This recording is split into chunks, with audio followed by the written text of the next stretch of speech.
সুপ্রিয় শিক্ষার্থীরা, আসসালামু আলাইকুম। জৈব রসায়নের আজকে আমরা কিছু উদ্দীপক নিয়ে আলোচনা করার চেষ্টা করব। পরীক্ষায় যে উদ্দীপকগুলো সাধারণত আসে বা বিগত 5 বছরে বিভিন্ন বোর্ডে যে উদ্দীপকগুলো এসেছিল সেগুলোর উপর ভিত্তি করে আমরা বেশ কিছু উদ্দীপক নিয়ে আলোচনা করার চেষ্টা করব। দেখো, এখানে একটি উদ্দীপক দেখানো হচ্ছে ঢাকা বোর্ড 2016। উদ্দীপকটি তোমরা দেখতে পাচ্ছ, C2H6O। এটি একটি যৌগ, এই যৌগটিকে বলা হচ্ছে A। এটি থেকে সোডিয়াম ধাতু দিয়ে B পাওয়া যায়, আবার PCl5 দিয়ে C পাওয়া যায় এবং HCl পাওয়া যায়। এটি ছিল উদ্দীপক। তো যাই হোক, প্রথম প্রশ্নটি হচ্ছে লুকাস বিকারক। লুকাস বিকারক কি?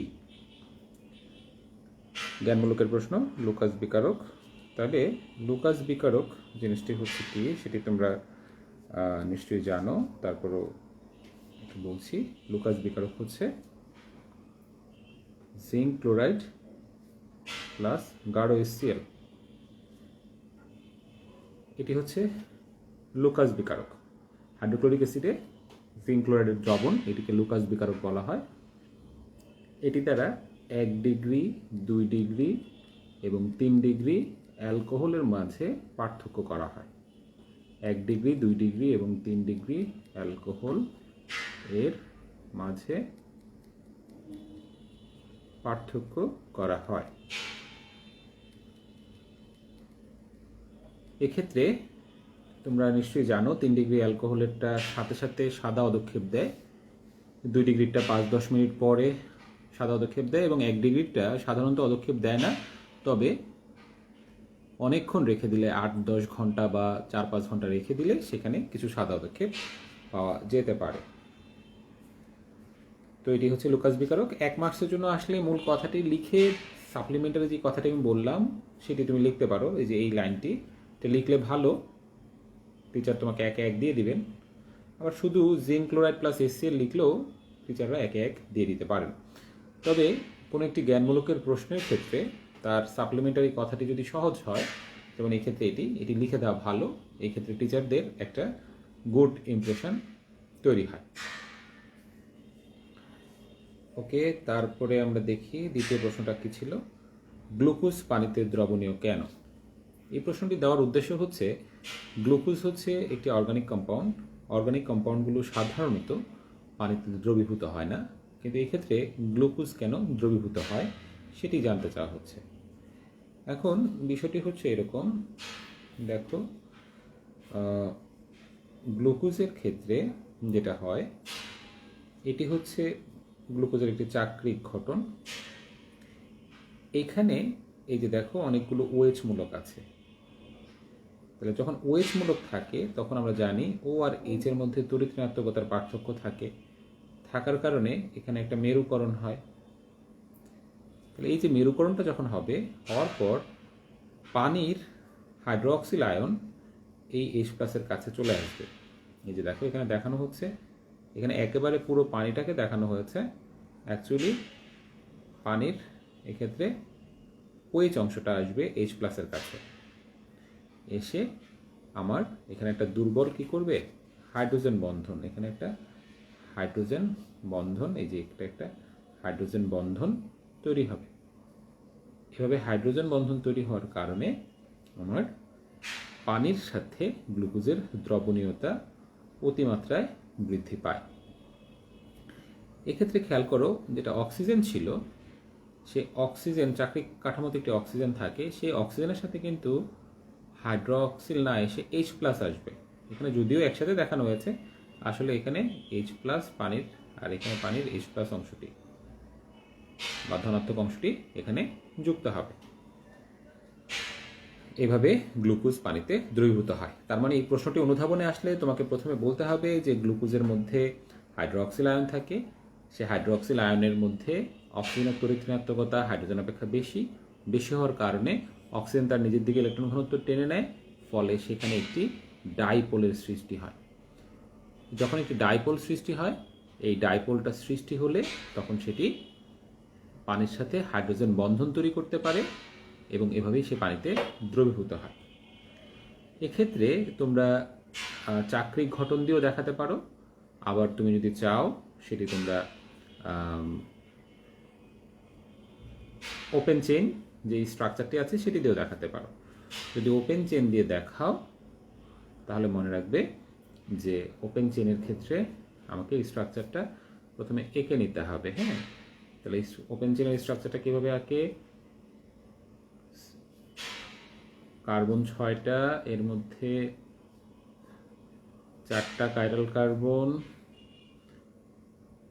লাস্টে CH2OH, আর উপরে হচ্ছে CHO।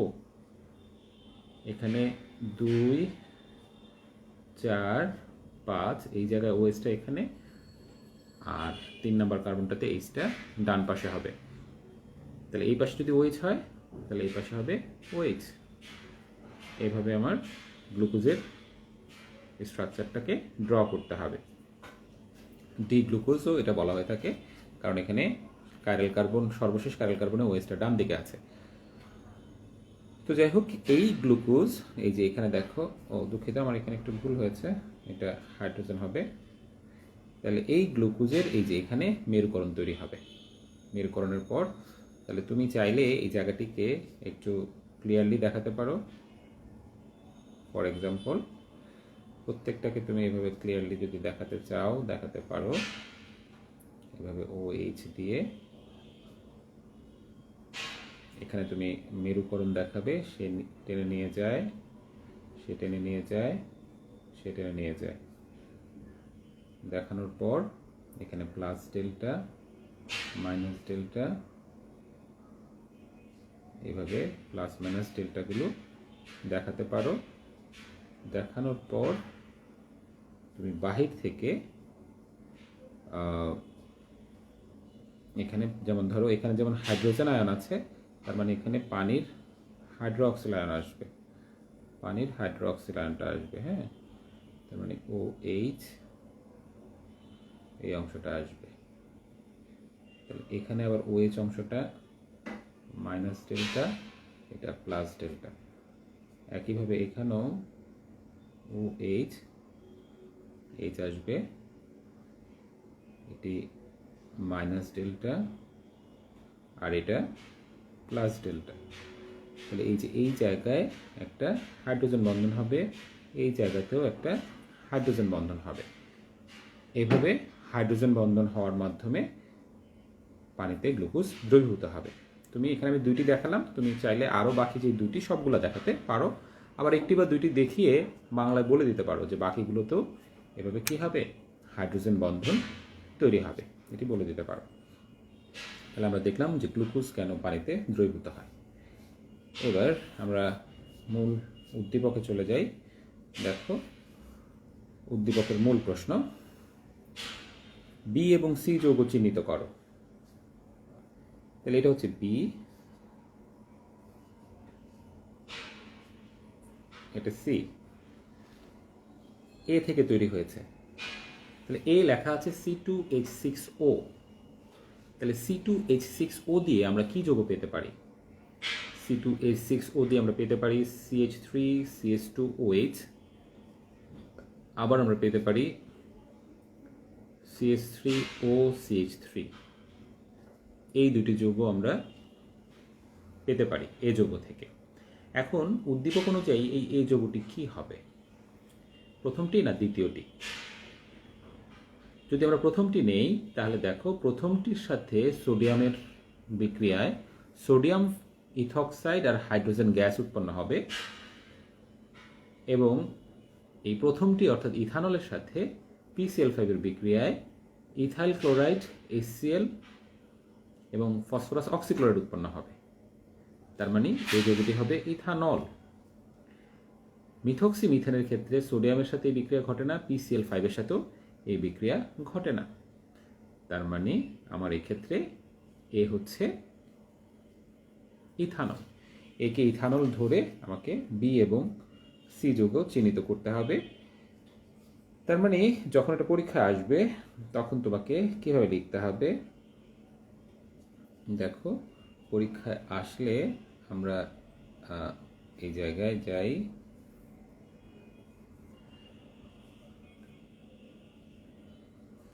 আমরা এভাবে লিখব এই যৌগটি CH3CH2OH প্লাস সোডিয়াম, লিখে আমরা এখানে লিখব CH3CH2ONA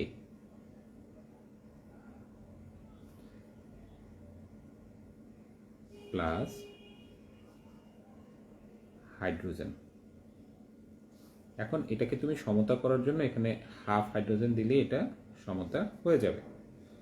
তাহলে এটি হচ্ছে এ যৌগ, এটি হচ্ছে বি যৌগ। আবার এ যৌগের সাথে PCl5 এর বিক্রিয়া, PCl5, তাহলে বিক্রিয়া করলে CH3CH2Cl, এটি হচ্ছে সি যৌগ প্লাস HCl। এখানে যে জিনিসটি তারা লেখে নাই, আরেকটি যৌগ সাইড প্রোডাক্ট হিসেবে পাওয়া যায়, সেটাকে বলা হয় ফসফরাস অক্সিক্লোরাইড। এটি তারা লেখেনি, কিন্তু এই যৌগটিও এখানে উৎপন্ন হবে। এটা আসলে স্লিপ অফ পেন বলতে পারো। এই যে দেখো এখানে কিন্তু HCl আর সি লিখেছে, আসলে কিন্তু এখানে ফসফরাস অক্সিক্লোরাইডও উৎপন্ন হবে। তো আমরা চিহ্নিত করলাম বি এবং সি যৌগ। এবার বলেছে সি যৌগ থেকে কিভাবে অ্যালকিন পাওয়া যায়। তাহলে আমরা সি যৌগ থেকে অ্যালকিন দেখি কীভাবে পেতে পারি। এখানে আমার সি যৌগ ছিল ইথাইল ক্লোরাইড, তাহলে ইথাইল ক্লোরাইড থেকে আমরা অ্যালকিন কীভাবে পাই, সেই বিক্রিয়াটি হচ্ছে এরকম। ইথাইল ক্লোরাইড, দেখো এই জায়গায় আমরা যদি অ্যালকিন পেতে চাই তাহলে এই ক্লোরিনটিকে সরাতে হবে। আমাকে কি কি কাজ করতে হবে আমি একটু এখানে মার্ক করি। এখানে ক্লোরিনটা সরাতে হবে, আর এখান থেকে একটা হাইড্রোজেন সরাতে হবে। তার মানে পাশাপাশি দুইটা কার্বনের মধ্যে দুইটা পরমাণুকে সরিয়ে দিতে হবে। আমরা জানি যে দুইটা সিগমা বন্ধন যদি অপসারিত হয় পাশাপাশি দুইটা পরমাণু থেকে, তাহলে ওই দুইটা পরমাণুর মধ্যে কি হয়, একটা পাই বন্ধন তৈরি হয়। এই বিক্রিয়াটা করা হয় পটাশিয়াম হাইড্রোক্সাইড অ্যালকোহলীয়র ক্ষেত্রে। তাহলে করলে কি হবে, CH2 হবে, H আর Cl বের হয়ে যাবে। এবার HCl এর সাথে পটাশিয়াম হাইড্রোক্সাইডের বিক্রিয়ায় HOH আর পটাশিয়াম ক্লোরাইড উৎপন্ন হবে। তার মানে পটাশিয়াম ক্লোরাইড প্লাস পানি। এভাবে আমরা উদ্দীপকের সি যৌগ থেকে অ্যালকিন পেতে পারি। তাহলে এখানে মূল কথাগুলো লিখতে হবে। তুমি এই লাস্টের বিক্রিয়াটার সময় একটু ব্যাখ্যা দিতে পারো। সেটি হচ্ছে এরকম যে অ্যালকাইল হ্যালাইড থেকে অপসারণ বিক্রিয়ার মাধ্যমে অ্যালকিন পাওয়া যায়। এক্ষেত্রে অ্যালকোহলীয় পটাশিয়াম হাইড্রোক্সাইড ব্যবহার করা হয়, ফলে একটি নতুন কার্বন কার্বন দ্বিবন্ধন তৈরি হয়। মূল অ্যালকাইল হ্যালাইড থেকে একটি হাইড্রোজেন এবং একটি ক্লোরিন পরমাণু অপসারিত হয়। ব্যাস, এভাবেই ব্যাখ্যাটি দেওয়া যেতে পারে।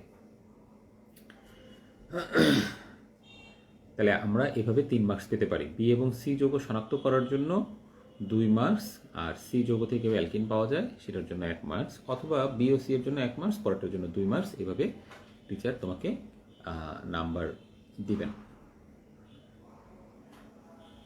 ওকে, এবার আমরা চলে যাই ঘ নম্বর প্রশ্নে। এ যৌগের সমানুদয়ের মধ্যে কোনটির পোলারিটি কম? এ যৌগের সমানুদয়, তার মানে আমরা একটু আগে এই যৌগের যে দুটো সমাণু পেতে পারি, একটা ইথার এবং একটা অ্যালকোহল, সেটা আমি দেখিয়েছিলাম। তাহলে আমার এখন ডিসকাশনের বিষয় হচ্ছে এই দুটার মধ্যে কার পোলারিটি কম সেটি জানতে চাচ্ছে। তাহলে তুমি প্রথমে দুটো সমাণু দেখাও। একটা হচ্ছে ইথার, আরেকটা হচ্ছে অ্যালকোহল।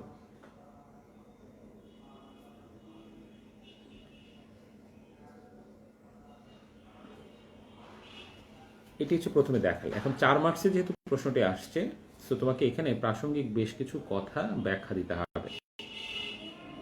খেয়াল করো, এখানে আমরা জানি অ্যালকাইল গ্রুপ ইলেকট্রন বিকর্ষী গ্রুপ, তার মানে অ্যালকাইল গ্রুপ এখানে ইলেকট্রন ঘনত্ব দান করবে।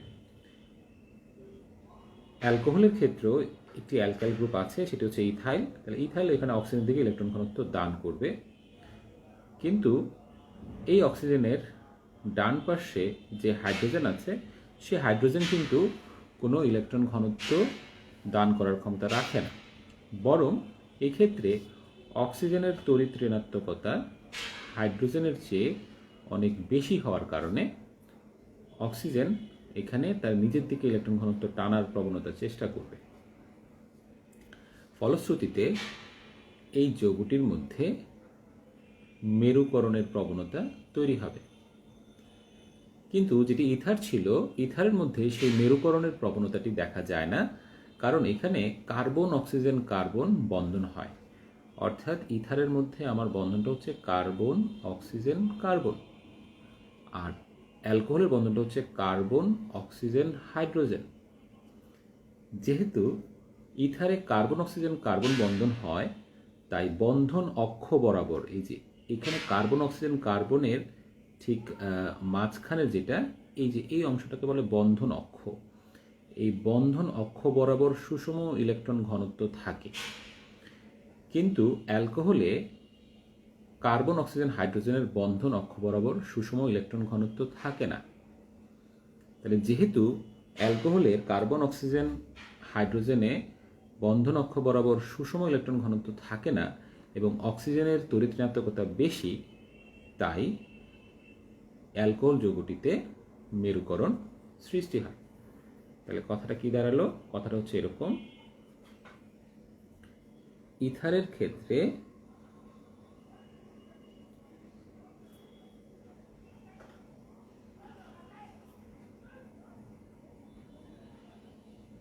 দুইটি মিথাইল মূলক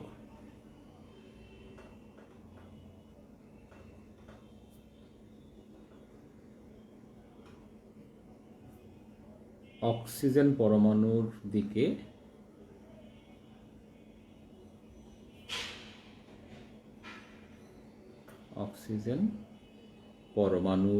দিকে ইলেকট্রন ঘনত্ব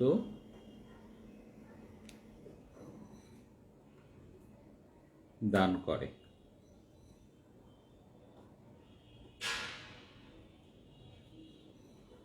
ফলে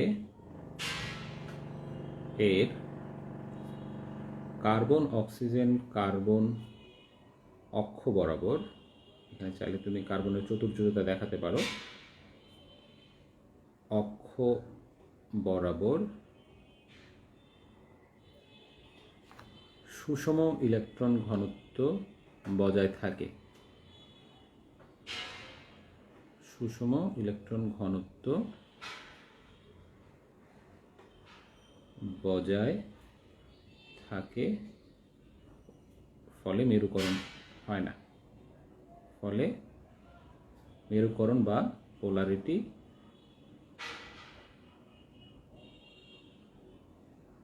সৃষ্টি হয় না, পোলারিটির সৃষ্টি হয় না। এটি হচ্ছে ইথারের জন্য। আর অ্যালকোহলের ক্ষেত্রে, অ্যালকোহলে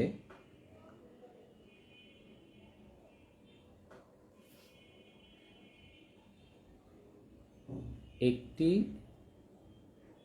অ্যালকাইল গ্রুপ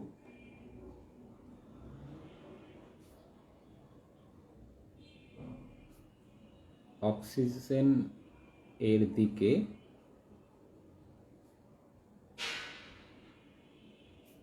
ইলেকট্রন ঘনত্ব দান করে, কিন্তু OH বন্ধনের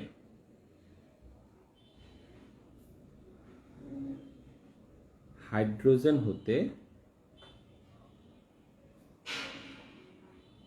অক্সিজেনের তড়িৎ ঋণাত্মকতা বেশি হওয়ায়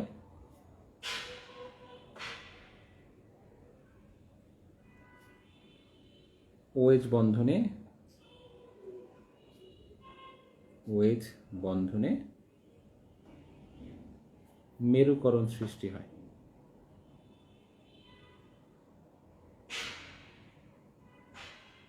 মেরুকরণ সৃষ্টি হয়, ফলে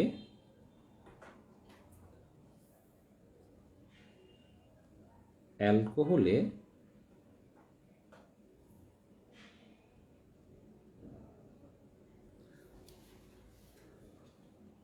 কার্বন অক্সিজেন হাইড্রোজেন বন্ধন অক্ষ বরাবর সুষম ইলেকট্রন ঘনত্ব থাকে না।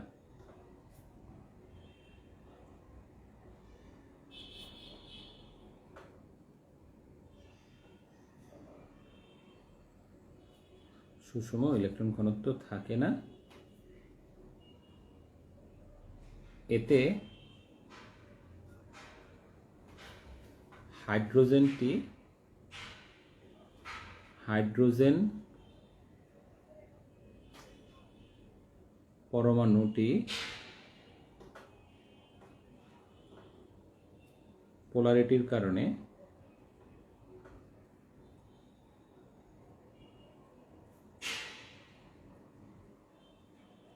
H+ আকারে বের হয়ে যায় এবং অ্যালকোহল প্রতিস্থাপন বিক্রিয়া দিতে পারে। অ্যালকোহল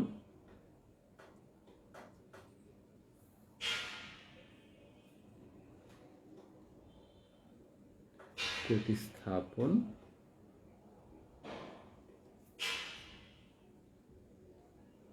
বিক্রিয়া দিতে পারে। এটা বলে একটা উদাহরণ দিয়ে দেবে, যেমন C2H5OH plus sodium, C2H5ONa plus half of hydrogen. এভাবে তোমার প্রশ্নটির ডিটেল উত্তর লেখা দরকার, কারণ এটা 4 মার্কসে আসছে। সো 4 মার্কসের প্রশ্নের জন্য তোমার অবশ্যই ব্যাখ্যাটা বিস্তারিতভাবে দিতে হবে। তাহলে প্রথমে তুমি এই ধরনের চিত্র দেখাতে পারো, এটা মাঝখানেও দেখাতে পারো। তারপরে দেখো ব্যাখ্যাটা আমি আবার দেখাচ্ছি। ইথারের ক্ষেত্রে 2টি মিথাইলমূলক অক্সিজেন পরমাণুর দিকে ইলেকট্রন ঘনত্ব দান করে, ফলে এর কার্বন অক্সিজেন কার্বন অক্ষ বরাবর সুষম ইলেকট্রন ঘনত্ব বজায় থাকে, ফলে পোলারিটি সৃষ্টি হয় না। অ্যালকোহলে একটি অ্যালকাইল গ্রুপ অক্সিজেনের দিকে ইলেকট্রন ঘনত্ব দান করে, কিন্তু OH বন্ধনে হাইড্রোজেন হতে অক্সিজেনের তড়িৎ ঋণাত্মকতা বেশি হওয়ায় OH বন্ধনে মেরুকরণ সৃষ্টি হয়, ফলে অ্যালকোহলে কার্বন অক্সিজেন হাইড্রোজেন বন্ধন অক্ষ বরাবর সুষম ইলেকট্রন ঘনত্ব থাকে না। এটি হাইড্রোজেন পরমাণুটি পোলারিটির কারণে H+ আকারে বের হয়ে যায় এবং অ্যালকোহল প্রতিস্থাপন বিক্রিয়া দিতে পারে। তো ঠিক আছে শিক্ষার্থীরা, এভাবে আমরা 4 মার্কসের প্রশ্নটির ব্যাখ্যা দিতে পারি। তো এই ছিল আমার প্রথম উদ্দীপকটি। এবার আমরা দ্বিতীয় একটি উদ্দীপকে চলে যাই। আচ্ছা, উদ্দীপক দেখার আগে আমরা ক আর খ এর প্রশ্নটা আনসার করে নেই। প্যারাফিন কি? প্যারাফিন হচ্ছে আকর্ষণহীন জৈব যৌগকে প্যারাফিন বলে। যেমন অ্যালকেনকে প্যারাফিন যৌগ বলে, কারণ অ্যালকেনে কার্বন এবং হাইড্রোজেনের তড়িৎ ঋণাত্মকতার পার্থক্য খুবই কম হওয়ার কারণে এখানে মেরুকরণ খুবই কম হয়, আর খুবই কম মেরুকরণের কারণে কি হয়, এখানে সহজেই বিকারক এসে অ্যাটাক করতে পারে না। মনে রাখতে হবে, কোনো একটা জৈব যৌগে বিকারক তখনই অ্যাটাক করে যখন জৈব যৌগটিতে মেরুকরণ বা পাই বন্ধন থাকে। আমরা এক কথায় প্যারাফিন কি বলবো? প্যারাফিন হচ্ছে আকর্ষণহীন যৌগসমূহকে প্যারাফিন বলে, যেমন অ্যালকেন। এ ধরনের যৌগ সহজেই বিক্রিয়ায় অংশগ্রহণ করে না। কার্বনিল মূলক থেকে মিথিলিন মূলক এই রূপান্তরটি কিভাবে করা যায় সমীকরণ সহ দেখাও। শিক্ষার্থীরা, এটি খুব বিখ্যাত একটি বিক্রিয়া। এটিকে ক্লিমেনসন বিজারণ বিক্রিয়া বলা হয়ে থাকে। ক্লিমেনসন বিজারণ, আমরা যদি ক্লিমেনসন বিজারণ দেখতে চাই সেটি হচ্ছে এরকম। কার্বনিল মূলক জাইমান হাইড্রোজেন দ্বারা বিজারিত হয়। এক্ষেত্রে জিঙ্ক অ্যামালগাম প্লাস গাঢ় HCl থেকে আমরা জাইমান হাইড্রোজেনটি পেতে পারি। এখানে জিঙ্ক ক্লোরাইড উৎপন্ন হয় আর হাইড্রোজেন উৎপন্ন হয়। এটি দুইটা হাইড্রোজেন এখানে আসলে বিক্রিয়া পার্টিসিপেট করলে এই যে এখানে যে বন্ধনটি ছিল, খেয়াল করো, আমি একটু আবার একটু দেখাই। এখানে কার্বন অক্সিজেন যে বন্ধনটি ছিল, এই বন্ধনটির মধ্যে এই অক্সিজেনটা চলে গিয়ে কি হয়, দুইটা হাইড্রোজেন এখানে সংযুক্ত হয়। তার মানে এইভাবে দুইটা হাইড্রোজেন সংযুক্ত হয়। এভাবে কার্বনিল মূলকটা, এটা ছিল কার্বনিল মূলক, এটি কনভার্ট হলো মিথিলিন মূলকে।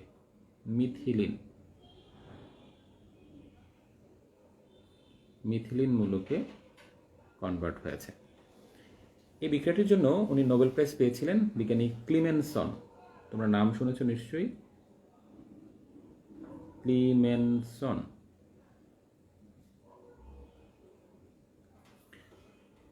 উনি এটার জন্য নোবেল প্রাইজ কেন পেয়েছেন, এটা একটা তাৎপর্য আছে। কারণ এই বিক্রিয়ায় পৃথিবীর যে কোনো কার্বনিল মূলককে মিথিলিন মূলকে কনভার্ট করা যায়।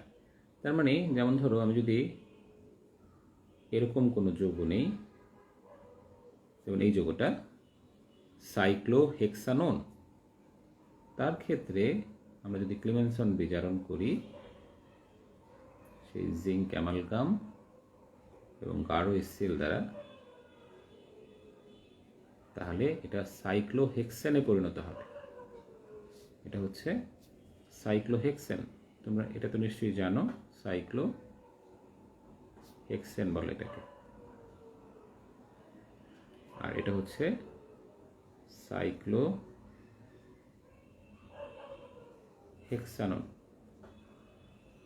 তার মানে এখানে চেঞ্জ হচ্ছে কোথায়? চেঞ্জটা হচ্ছে এই যে এখানে CO যে অংশটা ছিল সেটা CH2 হয়েছে।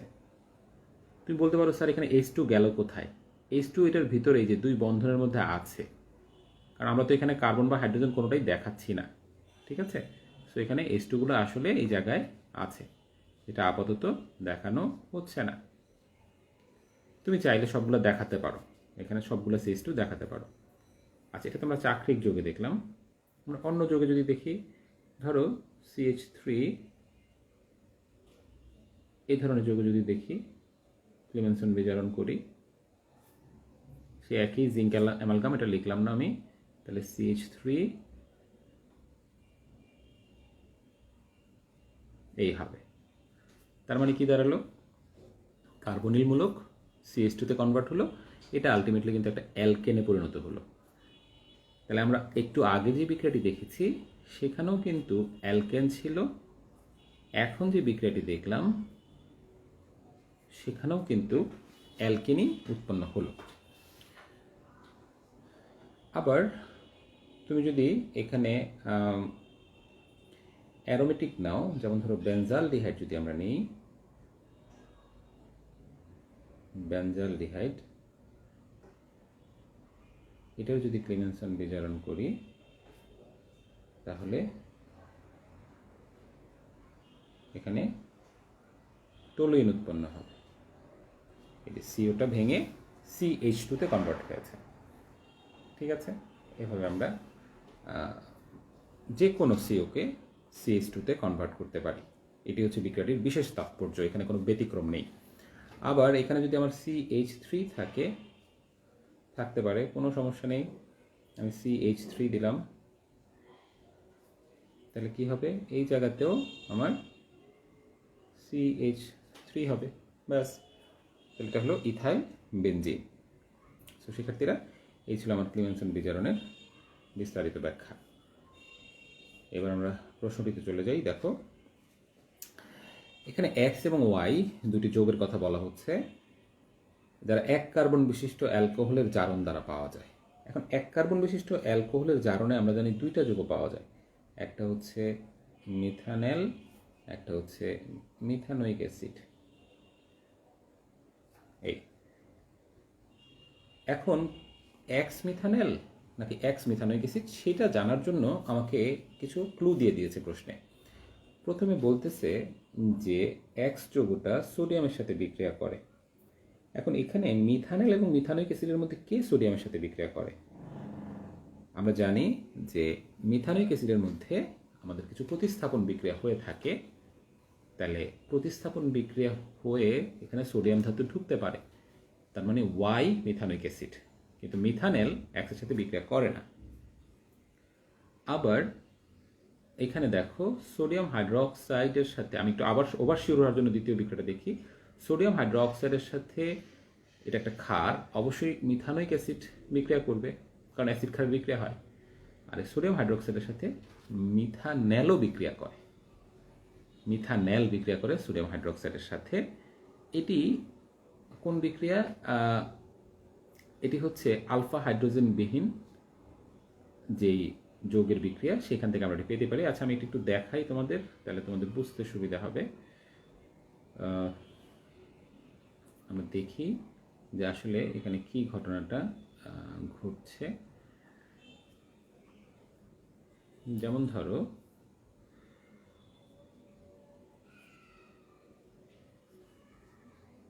আমার মিথানেল সোডিয়াম হাইড্রোক্সাইডের সাথে বিক্রিয়া, এটি হচ্ছে গাঢ় সোডিয়াম হাইড্রোক্সাইডের উপস্থিতিতে মিথানেলের বিক্রিয়া ঘটে। আলফা হাইড্রোজেন বিহীন অ্যালডিহাইড এই বিক্রিয়াটি দিয়ে থাকে। এই ক্ষেত্রে দেখো, আলফা হাইড্রোজেন কি, কার্যকরী মূলকের ঠিক পাশের কার্বনকে আলফা কার্বন বলে। তাহলে এখানে কার্যকরী মূলককে, এটা হলো কার্যকরী মূলক, এটার পাশে কোনো কার্বন আছে? নাই। তাহলে যেহেতু পাশে কোনো কার্বন নাই, তার মানে আলফা কার্বন নেই। আর আলফা কার্বনের মধ্যে আলফা হাইড্রোজেন থাকতে পারে। সো এখানে আমার আসলে আলফা কার্বনও নেই, আলফা জারণও নেই, তার মানে এটি ক্যানিজেরো বিক্রিয়া দিবে। তাহলে আলফা হাইড্রোজেন বিহীন অ্যালডিহাইড গাঢ় সোডিয়াম হাইড্রোক্সাইডের সাথে বিক্রিয়া করে জারণ বিজারণ বিক্রিয়ার মাধ্যমে ক্যানিজেরো বিক্রিয়া দিয়ে থাকে। তাহলে অ্যালডিহাইড জারিত হয়ে জৈব অ্যাসিড উৎপন্ন হয়। তাহলে এখানে জৈব অ্যাসিড হবে HCOOH, কিন্তু আমরা এখানে H লিখব না, কারণ যে কোনো অ্যাসিড যদি বিক্রিয়া উৎপন্ন হয় এবং বিক্রিয়কে যদি কোনো ক্ষার থাকে, তাহলে ওই অ্যাসিডটি, দেখো এই যেখানে যে অ্যাসিডটি উৎপন্ন হওয়ার কথা, সে ক্ষারের সাথে বিক্রিয়া করে লবণ উৎপন্ন করবে। তার মানে এই জায়গায় আমার H এর পরিবর্তে Na হবে, আর এখানে পানি হবে। এই পানিটি দেখালেও হয়, না দেখালেও হয়। তাহলে এটি হলো জারণ হয়েছে অ্যালডিহাইডের। আর অ্যালডিহাইডের বিজারণে কি পাওয়া যায়? অ্যালকোহল। তাহলে এক কার্বনের অ্যালকোহল হচ্ছে CH3OH। তার মানে আমরা কনফার্ম হলাম যে এক্স যৌগটি মিথানেল। এক্স যৌগ সোডিয়ামের সাথে বিক্রিয়া দেয় না, বাট সোডিয়াম হাইড্রোক্সাইডের সাথে সে বিক্রিয়ায় পার্টিসিপেট করে। এটা হচ্ছে নো রিঅ্যাকশন। আর ওয়াই যৌগের ক্ষেত্রে কি দেখলাম? সেটা হচ্ছে মিথানোইক অ্যাসিড। তাহলে মিথানোইক অ্যাসিড সোডিয়ামের সাথে যে বিক্রিয়াটা দেয়, সেটাকে বলা হয় সোডিয়াম মিথানয়েড তৈরি করে। আর মিথানোইক অ্যাসিড সিম্পল বিক্রিয়া, এটা অ্যাসিড ক্ষারের সাথে যে বিক্রিয়া দিবে, দিয়ে লবণ পানি উৎপন্ন করবে। তাহলে HCOONA প্লাস পানি, তার মানে এটি হচ্ছে ওয়াই। উদ্দীপক অনুযায়ী এটি ওয়াই। সো এই ছিল আমার বিক্রিয়ার মূল শনাক্তকরণ। এবার আমরা একটু দেখি প্রশ্নে আসলে কি চাচ্ছে। প্রশ্নের দিকে আমরা যাই। প্রশ্নটা দেখি। হ্যাঁ, এই যে প্রশ্ন, ওয়াই যোগের কার্যকরীমূলক কীভাবে শনাক্ত করবে। তার মানে জৈব অ্যাসিডের কার্যকরীমূলক কীভাবে শনাক্ত করা হয় সেটি জানতে চাচ্ছে। তো শিক্ষার্থীরা, জৈব অ্যাসিডের কার্যকরীমূলক শনাক্তকরণের যে বিক্রিয়া আছে, আমরা যদি সেখানে যাই, দেখো মিথানোইক অ্যাসিড, এটি সোডিয়াম হাইড্রোক্সাইডের সাথে বিক্রিয়া, সোডিয়াম কার্বনেটের সাথে বিক্রিয়া করে।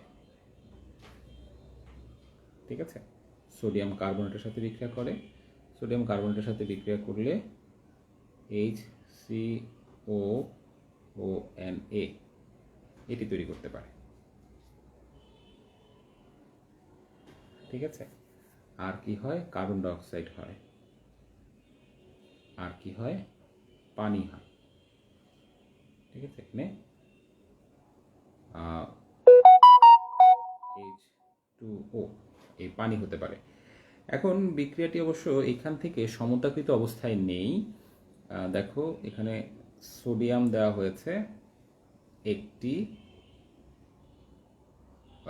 এখানে অক্সিজেন এই যে তিনটা ছিল, 2 1 3টা হয়েছে, বাট হাইড্রোজেন আসলে এখানে 2টা ছিল। সো এখানে তো আসলে 2টা হাইড্রোজেন দিয়েছি, বাট এখানে ছিল একটা হাইড্রোজেন। তার মানে আসলে এটি সমতা নেই। আমরা এখানে একটা 2 দিই, তাহলে একটা 2 দিতে পারি। তার মানে এখান থেকে তাহলে 2টা হাইড্রোজেন বের হলো, 2টা হাইড্রোজেন বের হলো, আর এখানে আছে আমার একটা অক্সিজেন। তাহলে এই যে 2টা হাইড্রোজেন এখান থেকে বের হবে, পাশে একটা অক্সিজেন আছে, এটা মিলে পানি হবে। ঠিক আছে, আর এই যে 2টা সোডিয়াম হলো। তাহলে এই হচ্ছে একটি বিক্রিয়া। এখন এই বিক্রিয়া যে কার্বন ডাইঅক্সাইড গ্যাস উৎপন্ন হবে, সেই গ্যাসটি বাবল আকারে বিক্রিয়ার পাত্র থেকে বের হয়ে যাবে। এখন তুমি দেখো, সেটা যদি চুনের পানির সাথে অ্যাড করো, দ্যাট ইজ ক্যালসিয়াম হাইড্রোক্সাইড, চুনের পানির সাথে যদি অ্যাড করো, চুনের পানিটা হচ্ছে পরিষ্কার পানি। চুনের পানি আমরা জানি এটি পরিষ্কার, পরিষ্কার মানে একবারে ক্লিয়ার পানির মতো, পরিষ্কার চুনের পানি। এটি যেই কাজ করে, চুনের পানিকে ঘোলা করে। অর্থাৎ তোমার চুনের পানির মধ্যে কার্বন ডাইঅক্সাইড গ্যাসটা গেলে ঘোলা দ্রবণ তৈরি করে, ঘোলা দ্রবণ তৈরি করে। ঘোলা দ্রবণের বিষয়টা হচ্ছে এরকম, ধরো যে এখানে আমার কার্বন ডাইঅক্সাইড গ্যাস উৎপন্ন হলো, এখানে আমরা একটা নলের ব্যবস্থা করব, নল দিয়ে এই নলটা বদ্ধ করে আরেকটা পাত্রের মধ্যে শিফট করব। আরেকটা পাত্রে শিফট করলাম, এটা ক্লোজ অবস্থায় আছে, এটিও ক্লোজ অবস্থায়। তাহলে এখান থেকে কার্বন ডাইঅক্সাইড গ্যাস যেটা উৎপন্ন হলো, সেই গ্যাসটা কি করবে, এই যে দিক দিয়ে ঢুকবে, এদিক দিয়ে ঢুকবে, এটা এইভাবে আসবে, এসে এই পাত্রে আসবে। এখন এই পাত্রে কে ছিল, ক্যালসিয়াম হাইড্রোক্সাইড, আসলো কে, কার্বন ডাইঅক্সাইড। আর এই পাত্রে আমার অনেকগুলো পদার্থের মধ্যে কার্বন ডাইঅক্সাইড আছে, আর ওই যে কে আছে, সোডিয়াম মিথানয়েড আর পানি আছে। কাজেই এই কার্বন ডাইঅক্সাইড এখানে এসে বিক্রিয়া করবে, বিক্রিয়া করে এই যে এই ক্যালসিয়াম কার্বনেটের ঘোলা দ্রবণটা তৈরি করবে। তার মানে যদি এখানে মিশ্রণে জৈব অ্যাসিড না থাকে, তাহলে আমার কার্বন ডাইঅক্সাইড উৎপন্ন হবে না। আর যদি কার্বন ডাইঅক্সাইড উৎপন্ন না হয়, তাহলে এখানে পরিষ্কার চুনের পানি ঘোলা হবে না। তো এই ছিল জৈব অ্যাসিড শনাক্তকরণের টেস্ট। মনে রাখবে, এটা সোডিয়াম বাইকার্বনেট দিয়েও করা যায়। সোডিয়াম কার্বনেট দিয়ে আমরা দেখালাম, এবার আমরা বাইকার্বনেট দিয়ে দেখাই। তাহলে HCOOH প্লাস সোডিয়াম বাইকার্বনেট। তাহলে এখানে কি হবে, একই রকম HCOONA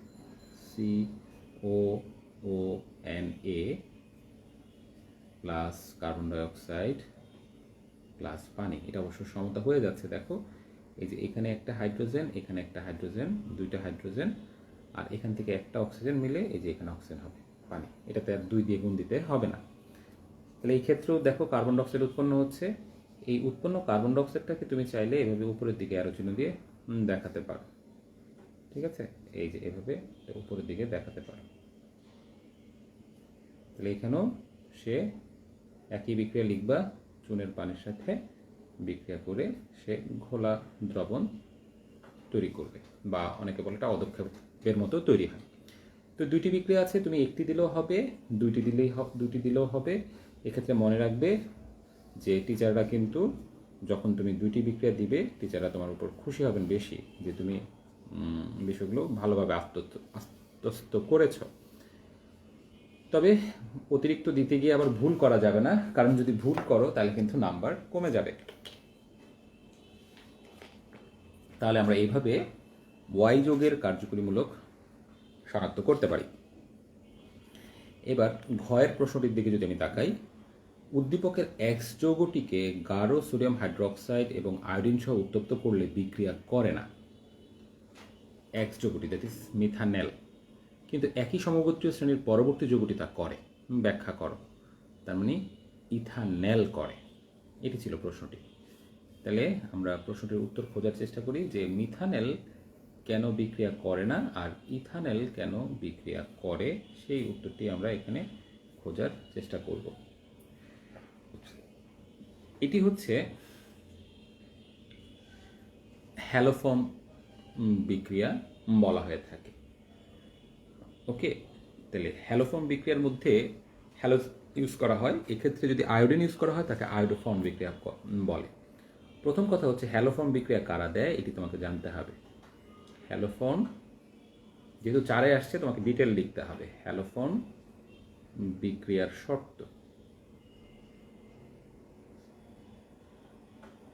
নাম্বার 1, মিথাইল কার্বনিল যুক্ত অ্যালডিহাইড বা ketone. Methyl carbonyl, methyl carbonyl কোনটা? CH3CO, এই অংশ আছে এরকম যৌগগুলোকে মিথাইল কার্বনিল বলা হয়। মিথাইল কার্বনিল যুক্ত অ্যালডিহাইড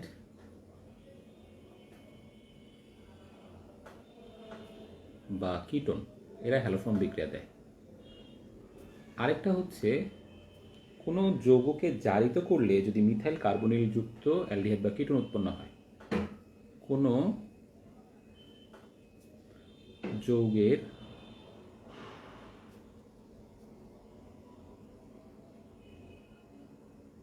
জারণে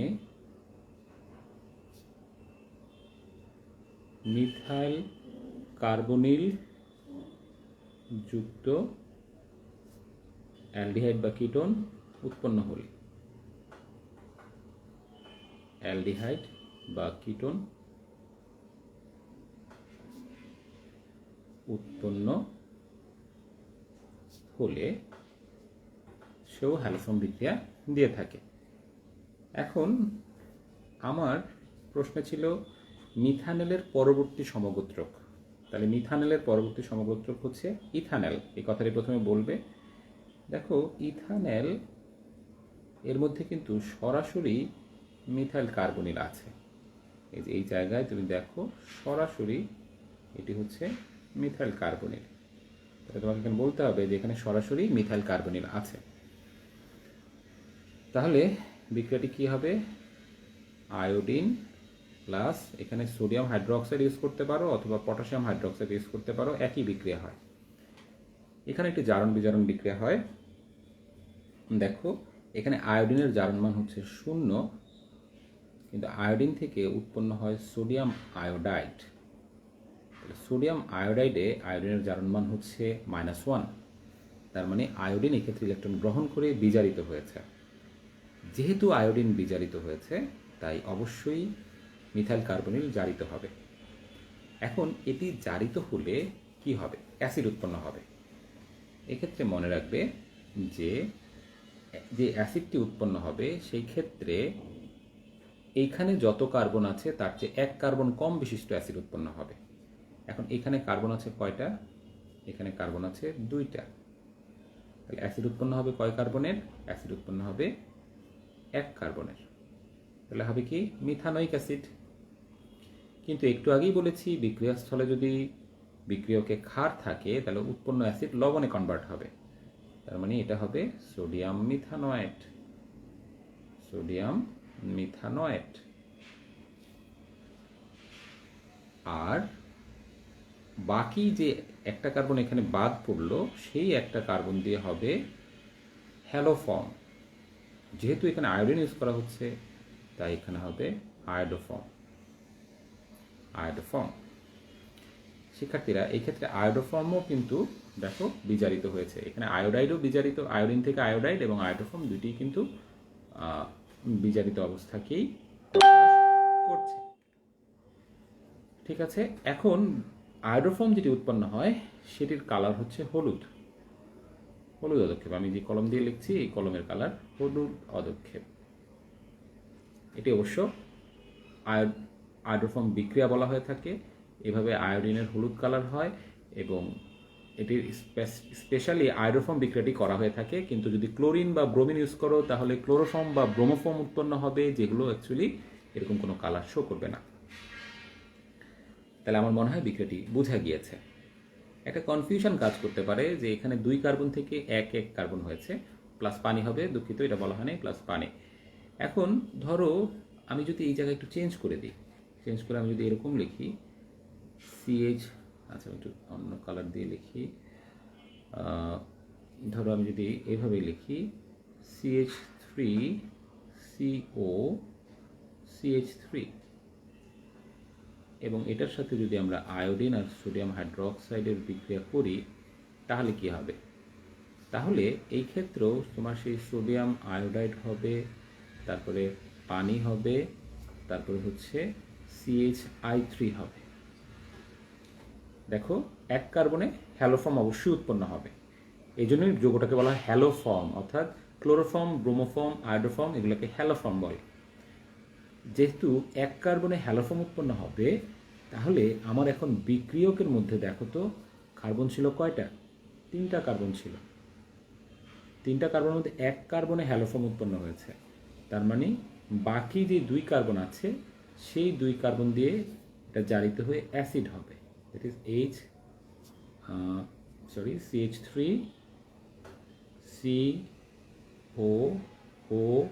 COOH। কিন্তু না, এই এইচটা সরে যাবে সোডিয়াম হাইড্রোক্সাইডের সাথে বিক্রিয়ায় সোডিয়াম ইথানয়েড তৈরি করবে।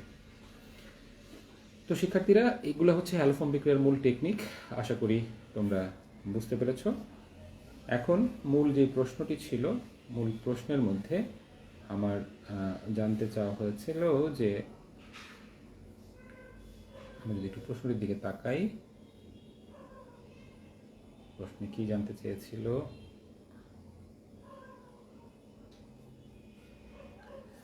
উদ্দীপকের X যৌগটিকে গাঢ় সোডিয়াম হাইড্রোক্সাইড এবং আয়োডিন সহ উত্তপ্ত করলে বিক্রিয়া করে না, কারণ X এর মধ্যে আমার কি নেই?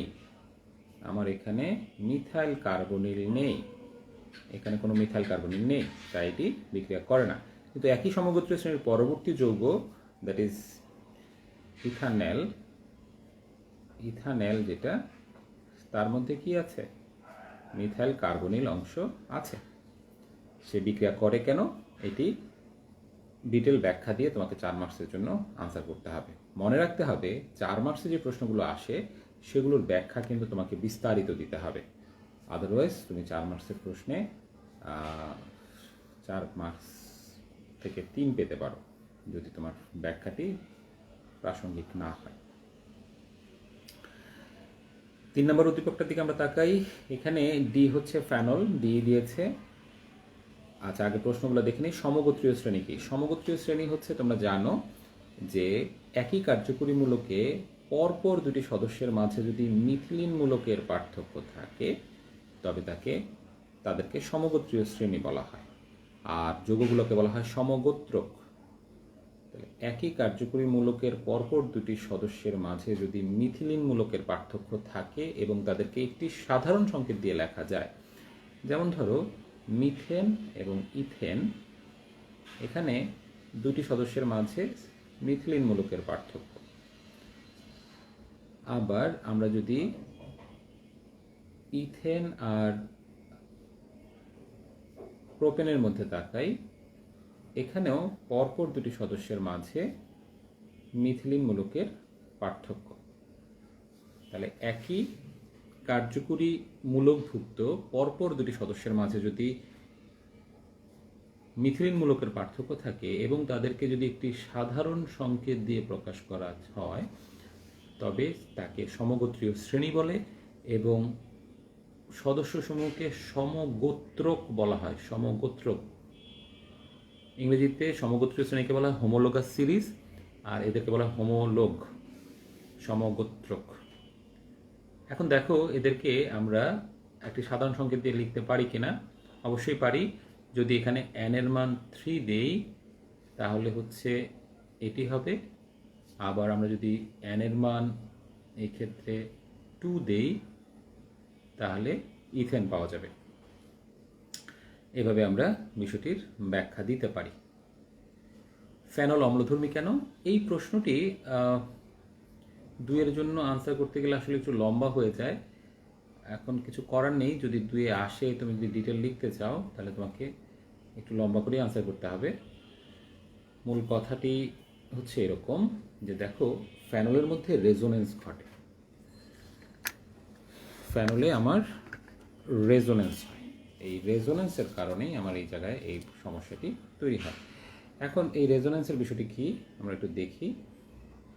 দেখো এটি হচ্ছে, একটু বড় করে লিখি তাহলে তোমাদের বোঝাতে সুবিধা হবে। এই হচ্ছে ফেনল। এখানে একান্তরিত পাই বন্ধন, এই ও এইচ, সরি আমি একটু আবার লিখছি। এই হচ্ছে ফেনল।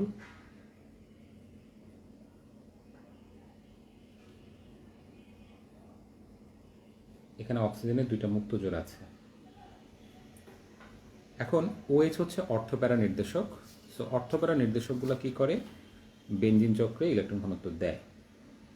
তাহলে এখানে ইলেকট্রন ঘনত্ব দেওয়ার সময় কি ঘটনা ঘটে দেখো, এখানে এক জোড়া সে দিবে, যেটা দেয় সেটা কিন্তু মনে রাখতে হবে মুক্ত জোড়টা মাঝখানে লিখতে হবে, কর্নারে না, উপরের কর্নার কিংবা নিচের কর্নারে না।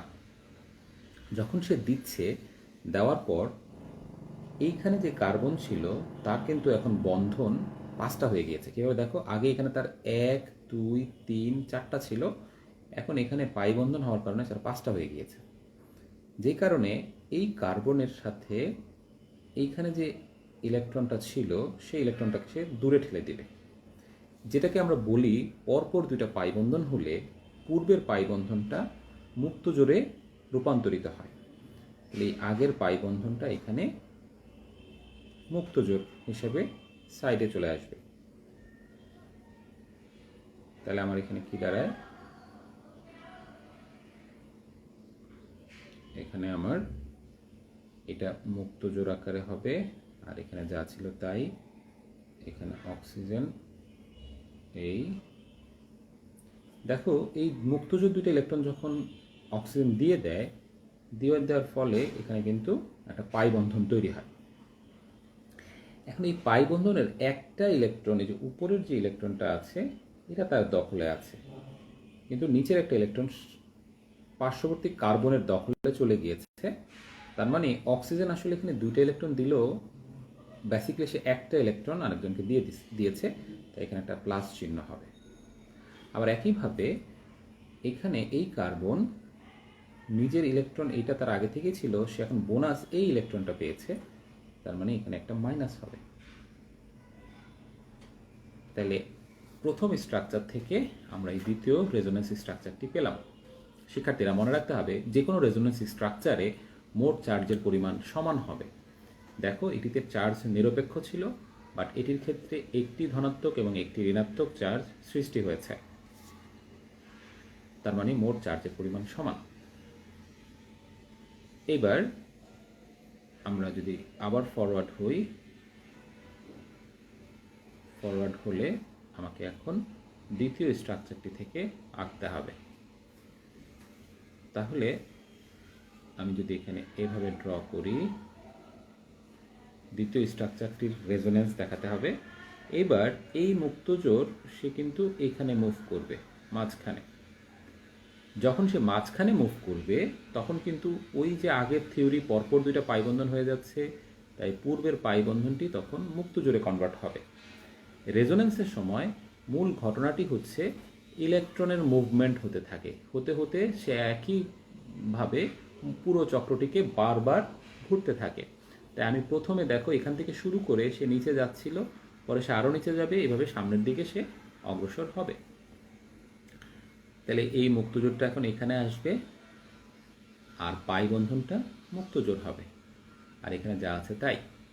সো এই মুক্তজোড়টা যখন এখানে আসবে, এখানে ঋণাত্মক চার্জটি প্রশমিত হয়ে যাবে, বাট এই পাই বন্ধনটি এই কর্নারে আসার কারণে এই জায়গার যে ইলেকট্রনটি ছিল সেই ইলেকট্রনটি কিন্তু এখন এই যে এখানে অতিরিক্ত চলে আসলো, বাট এই জায়গার যে ইলেকট্রন সেটি এখানকার একটা ইলেকট্রন।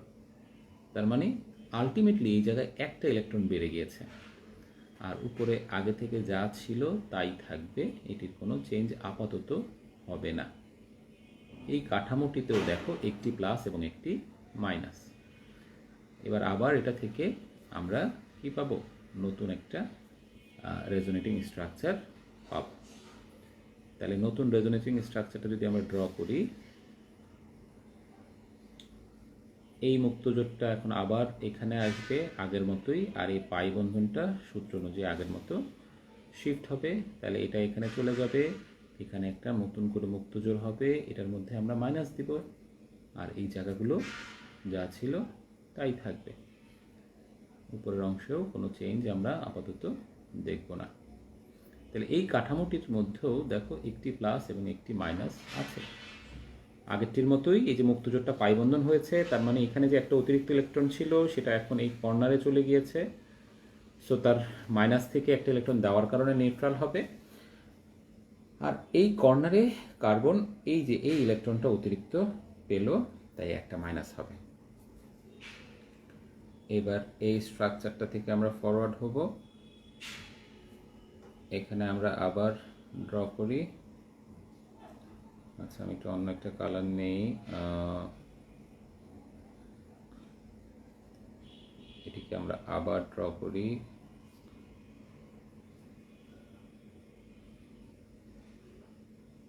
তাহলে এগুলো যা ছিল তাই। এবার দেখো এই মুক্তজোড়টি যখন এখানে আসবে, আসার ফলে আমার এই অক্সিজেনের এই কার্বনে যেহেতু ইলেকট্রন ঘনত্ব বেড়ে যাবে এই কার্বনে, তাই অক্সিজেন তার প্রথমে যে মুক্তজোড় দিয়েছিল সে আবার সে তার নিজের দিকে নিয়ে নেবে। তাহলে বিষয়টা কি দাঁড়ায়, ও এইচ, এখানে অক্সিজেনে আবার সেই 4টা ইলেকট্রন থাকবে, তার মানে তার যে প্লাস ছিল প্লাসটা এখন নিউট্রাল হয়ে যাবে, আর এই জায়গায় একটা পাই বন্ধন হবে। এভাবে আমরা দেখো প্রথম থেকে যদি দেখি আমরা মোট 5টি স্ট্রাকচার পেলাম। 5টি স্ট্রাকচারে প্রথমে হাতের বাম পাশে পাই বন্ধন দিয়ে শুরু হয়েছিল, এখন কিন্তু হাতের ডান পাশে পাই বন্ধন দিয়ে শুরু হয়েছে। তার মানে এই 5টি স্ট্রাকচার থেকে আমরা আলটিমেটলি যেটি ড্র করি সেটি হচ্ছে এরকম, যে এটি ঘুরতে থাকে, এভাবে ঘুরতে থাকে, আর এখানে ওয়েজটাকে আমরা দেখাই, এটা একটা অসমতার সাইন দিয়ে পরবর্তীতে দেখানো হয়, আর রেজোনেন্সগুলো একসাথে দেখানো হয়। এবার দেখো রেজোনেন্সিং স্ট্রাকচারগুলোর মধ্যে 4 নম্বর আমি একটু মার্ক করব, দেখো এই যে 4 নম্বরটা, 3 নম্বরটা, 2 নম্বরটা, এই 3 জায়গায় অক্সিজেনের মধ্যে প্লাস আছে, 1-এর মধ্যে নাই, আর কার মধ্যে নাই, 5-এর মধ্যে নাই। তাহলে এবার আমরা একটু ক্যালকুলেশন করি। ক্যালকুলেশনটা হচ্ছে এরকম যে 1, 2, 3, 4, 5, 5টা স্ট্রাকচার পেলাম। এর মধ্যে 3টা স্ট্রাকচারে অক্সিজেনের উপর ধনাত্মক চার্জ, অক্সিজেন হচ্ছে অধিক তড়িৎ ঋণাত্মক। তাহলে যখন অক্সিজেনের উপর ধনাত্মক চার্জ থাকবে তখন অ্যাকচুয়ালি অক্সিজেন যেই কাজটা করবে, সে আইদার চক্র থেকে ইলেকট্রন টানার চেষ্টা করবে অথবা সে হাইড্রোজেন থেকে ইলেকট্রন টানার চেষ্টা করবে। এখন চক্র থেকে তো ইলেকট্রন টানাটা অত সহজ নয়, তাই সে নিরীহ হাইড্রোজেনের কাছ থেকে ইলেকট্রন টেনে নিয়ে যাবে। তাহলে নিরীহ হাইড্রোজেন থেকে যখন সে ইলেকট্রন টেনে নিয়ে যাবে তখন কি হবে, হাইড্রোজেনটা H+ আকারে বের হয়ে যাবে। ঠিক আছে, এখানে সে টেনে নিয়ে যাবে, টেনে নিয়ে গেলে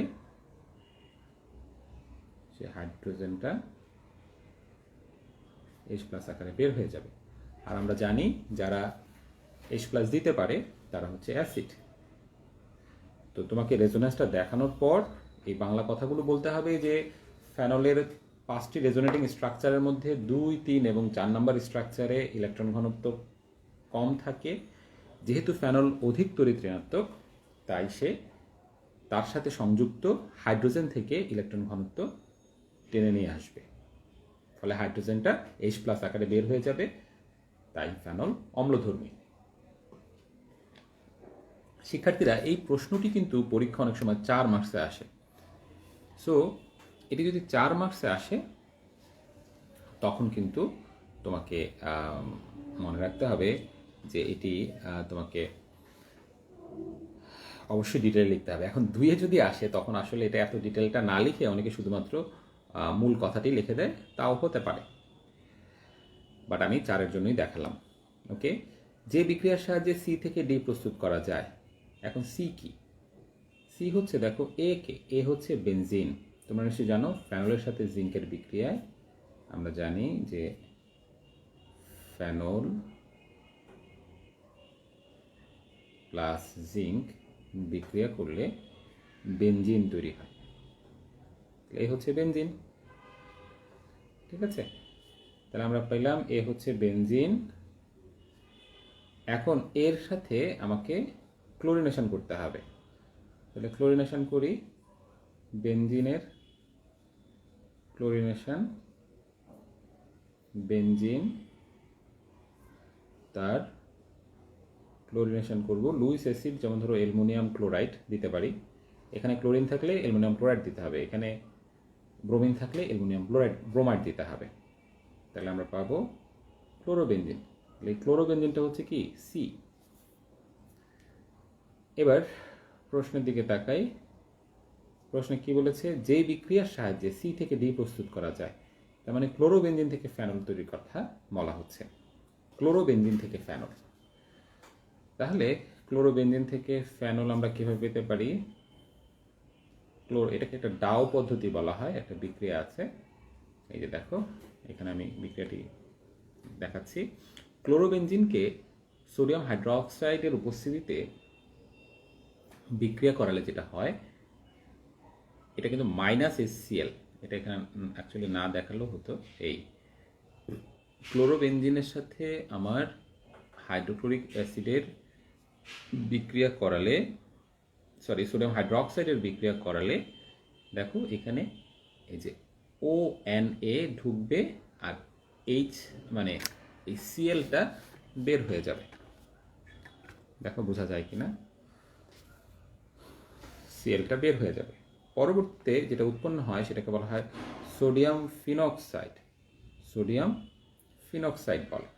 এই যে সোডিয়াম ফিনক্সাইড যেটা উৎপন্ন হলো, সেটার অ্যাসিডিফিকেশন করলে, অর্থাৎ যেমন এখানে লৌহ HCl ব্যবহার করলে পরবর্তীতে এই NAটা বের হয়ে এখানে Hটা ঢুকবে, আর NAর সাথে এখানকার Cl মিলে সোডিয়াম ক্লোরাইড উৎপন্ন হবে। এই ঘটনাটিকে বলা হয় ডাও পদ্ধতি। এটা একটা ইন্ডাস্ট্রিয়াল ম্যানুফ্যাকচারিং। এই ডাও পদ্ধতিতে আমরা ক্লোরোবেনজিন থেকে ফেনল প্রস্তুত করতে পারি। ওকে, তাহলে আমরা দেখলাম এটি একটু মুখস্থবিদ্যার মতো, বাট এটি একসময় খুব প্রচুর ব্যবহৃত হতো, তাই এই বিক্রিয়াটি তাৎপর্য আছে। বি এর বলের উপর এর প্রতিস্থাপকটি প্রভাব বিস্তার করে। তাহলে আমাকে বি চিনতে হবে। তাহলে বিটাকে আমরা একটু দেখি। বেনজিনের সাথে আমি যখন মিথাইল ক্লোরাইডের বিক্রিয়া করাবো অনার্দ্র অ্যালুমিনিয়াম ক্লোরাইডের উপস্থিতিতে, তখন এখানে কি উৎপন্ন হয়? টলুইন।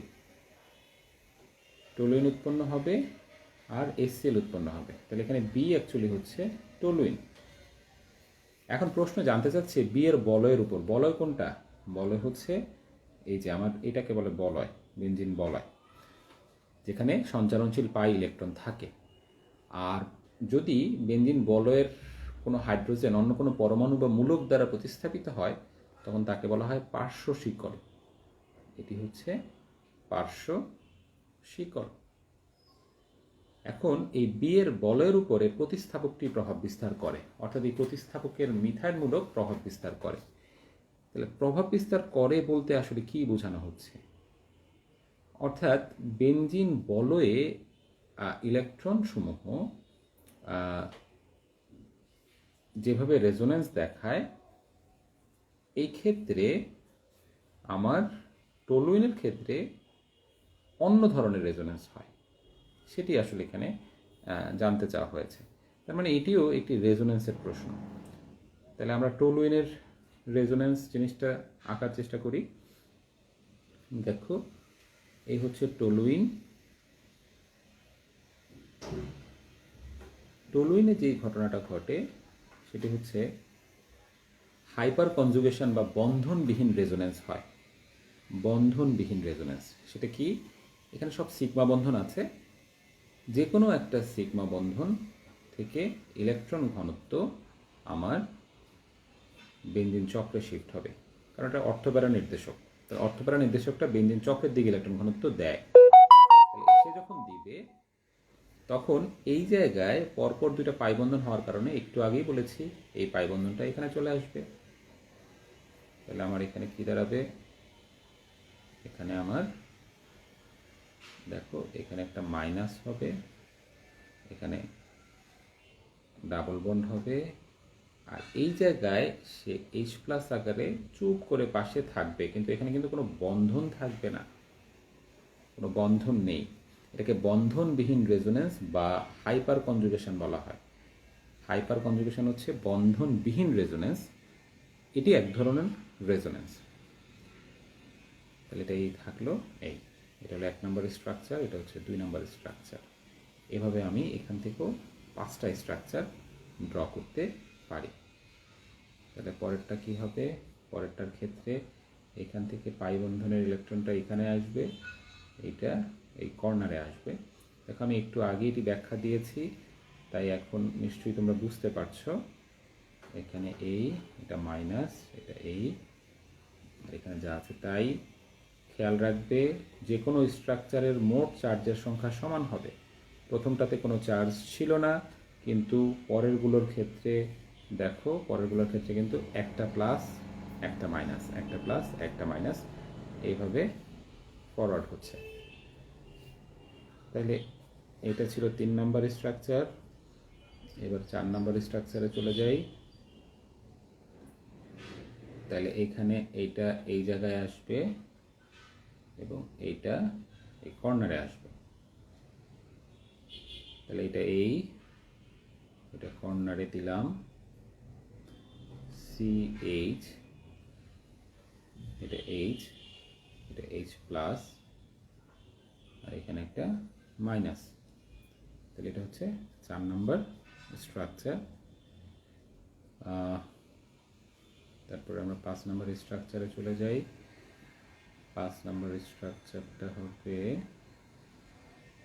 এই দুটো ঠিক থাকবে, এইটা এখানে চলে আসবে। এটা যখন এখানে চলে আসবে তখন এই বন্ধনবিহীন H প্লাসটা এখানে ইলেকট্রন ঘনত্ব পেয়ে আবার সে আগের মতো একক বন্ধন তৈরি করবে। এইভাবে আমার 5টা স্ট্রাকচার পাওয়া যাবে। এখন এই 5টা স্ট্রাকচার পাওয়ার পরে আমরা এটাকে চাইলে অসমতার সাইন দিয়ে এইভাবে দেখাতে পারি।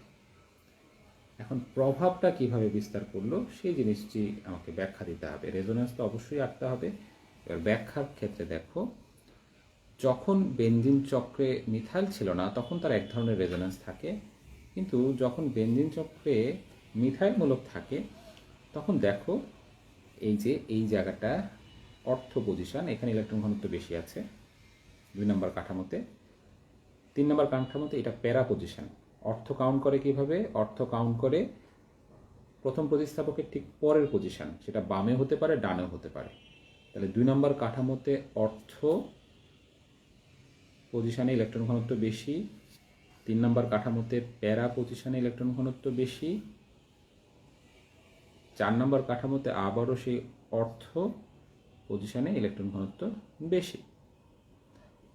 তাহলে এই মিথাইল না থাকলে কিন্তু এই ঘটনাটি এভাবে ঘটতো না। তাহলে মিথাইলের কারণে যেহেতু বেঞ্জিনের অর্থ প্যারা এবং অর্থ পজিশন ইলেকট্রন ঘনত্ব বেশি হয়, তাই এই টলুইনকে যখন অন্য কোনো বিকারক আক্রমণ করে তখন কিন্তু বিকারকটি একবার অর্থ পজিশনে এবং একবার প্যারা পজিশনে যুক্ত হয়। এই কথাটি বাংলায় বলার পর তোমাকে উদাহরণ দিয়ে দেখায় দিতে হবে। তুমি যে কোনো একটা উদাহরণ দিতে পারো, যেমন টলুইনের আমরা যদি ক্লোরিনেশন করি ইন প্রেজেন্স অফ অনার্দ্র অ্যালুমিনিয়াম ক্লোরাইড,